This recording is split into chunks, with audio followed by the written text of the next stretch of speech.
Good morning mga mi. Yan. Nakapaglaban na po ba ang lahat?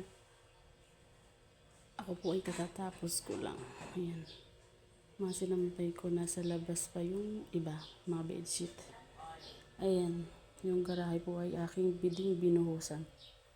Para hindi sayang yung pinagbanlawan. Malinis na pa ulit. Kapagod po.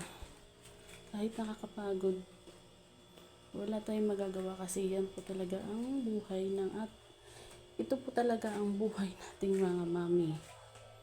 Ayan. Oh, toys ng aking anak.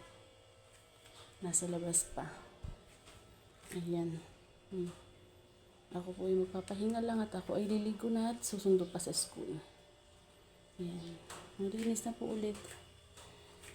Ito po palang aming tinitirhan ay hindi po amin, nakikitira lang kami.